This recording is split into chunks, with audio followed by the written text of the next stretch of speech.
जंगल के रास्ते पर दो जिंदगियां आमने सामने थीं।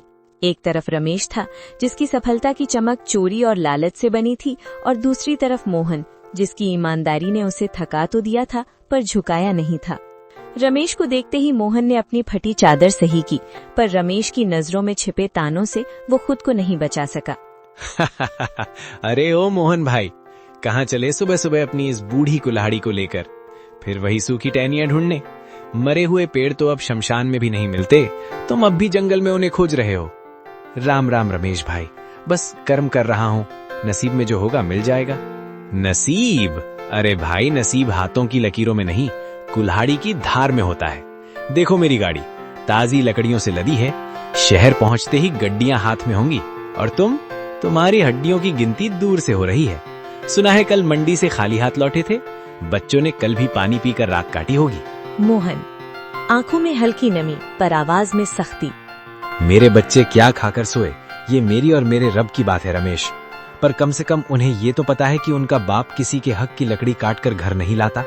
रात को जब मैं सोता हूँ तो मुझे परिंदों के उजड़े घोंसलों की चीखें सुनाई नहीं देती। रमेश ताने मारते हुए। आदर्शों से पेट नहीं भरता मोहन, ये जो तुम ईमान ईमान की माला जपते हो ना, इसी ने तुम्हें इस हाल में पहुंचाया है। तुम्हारी विमला बेचारी फटी साड़ी सिल सिल कर थक गई है, और तुम यहाँ जंगलों में भूत बनकर घूम रहे हो। लोग तुम्हें ईमानदार नहीं, मूर्ख कहते हैं। थोड़ा दिमाग चलाओ, मेरी तरह हरे पेड़ काटो, 2 दिन में घर की छत बदल जाएगी। वरना याद रखना, भूखे पेट वाले की शराफत को दुनिया कायरता कहती है। शायद तुम सही कहते हो रमेश, दुनिया के लिए मैं मूर्ख हूँ, पर जिस दिन मैं अपनी भूख मिटाने के लिए हरे पेड़ काटने लगा, उस दिन मुझ में और तुम में क्या फर्क रह जाएगा? तुम्हारी तिजोरी भर रही है, पर तुम्हारी रूह खाली होती जा रही है। मेरी कुल्हाड़ी सिर्फ लकड़ी काटती है, किसी की दुआएं या किसी जीव का घर नहीं। तू अपनी गड्डियां गिन, मैं अपना सुकून ढूंढता हूँ। जाओ जाओ, ये सुकून तुम्हें ले डूबेगा। शाम को जब खाली हाथ लौटोगे और नन्नू को रोते देखोगे, तब पूछना अपने इस सुकून से कि उसकी कीमत क्या है। फकीर ही रहोगे तुम मोहन, फकीर ही मरोगे। रमेश अपनी बैलगाड़ी को जोर से हाँकते हुए धूल उड़ाता निकल गया। मोहन वहीं खड़ा धूल साफ करता रहा। उसकी आंखों में आंसू थे, पर दिल में एक अजीब सा संकल्प। उसने अपनी कुल्हाड़ी मजबूती से पकड़ी और उस घने जंगल की ओर कदम बढ़ा गए, जहां आज उसकी परीक्षा होने वाली थी। सूरज अभी ठीक से उगा भी नहीं था कि मोहन की कुल्हाड़ी की ठक ठक जंगल की सन्नाटे को चीरने लगी।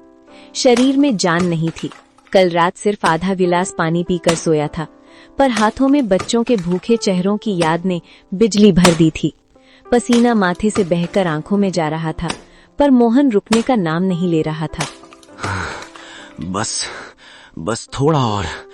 आज अगर ये गट्ठर बड़ा होगा तो शहर की मंडी में अच्छे दाम मिलेंगे। नन्नू के लिए आज सूजी ले जाऊंगा। बेचारा बच्चा कल रात रोते रोते सोया है, और दीपू की चप्पलें भी तो टूट गई हैं। हे भगवान, बस आज ही लकड़ियां बिक जाएं और कुछ नहीं चाहिए। मोहन बड़ी मशक्कत से लकड़ियों का एक भारी गट्ठर अपने सिर पर उठाता है।